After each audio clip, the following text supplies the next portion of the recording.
Voilà, dans cette vidéo, nous allons voir comment retoucher des photos, des images que vous avez récupérées par exemple sur internet avec quelques fonctions de base de Word. Donc pour cela, vous insérez l'image que vous voulez retoucher.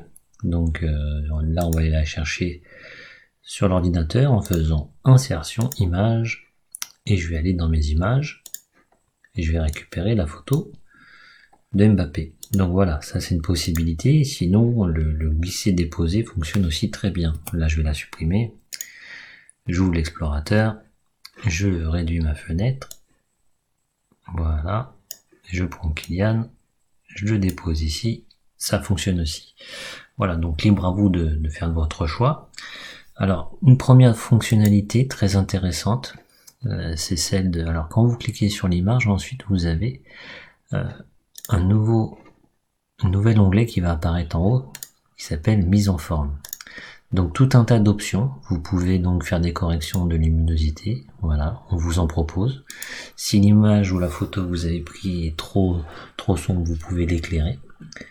Vous pouvez jouer avec les couleurs, faire des effets artistiques, voilà, un peu kaléidoscope. Vous pouvez faire jouer sur la transparence, c'est une des fonctions qu'on verra dans un autre tuto. Possibilité aussi donc de faire tourner l'image tout simplement en cliquant dessus. Voilà, je reste appuyé dessus et j'ai la possibilité de faire tourner cette image là. Moi je veux la rogner, donc si je veux la rogner, je clique sur rogner et l'option rogner vous permet de recadrer la photo. Si je veux uniquement le visage de Kylian Mbappé, je viens me centrer dessus, je clique à côté, voilà mon image de Mbappé. Donc une d'autres fonctionnalités importantes, c'est ce petit icône que vous avez ici qui vous permet en fait de gérer l'option de mise en page de l'image.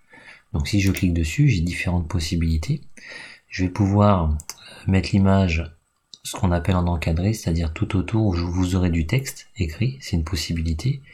Ici, l'image va s'adapter au texte que vous allez taper tout autour. Ici, l'image sera au travers du texte. Les options que j'utilise le plus souvent, c'est soit derrière le texte, soit devant le texte. Voilà, ce qui vous permet, par exemple, si je reste sur au travers, ce sera difficile de déplacer l'image un peu partout dans l'image, sauf que là, bon, bien évidemment, j'ai pas de texte, donc je peux le faire. Je vous conseille d'utiliser soit derrière le texte, soit devant le texte, pour avoir la possibilité de bouger l'image de façon libre. Voilà, à vous de jouer pour la retouche d'image.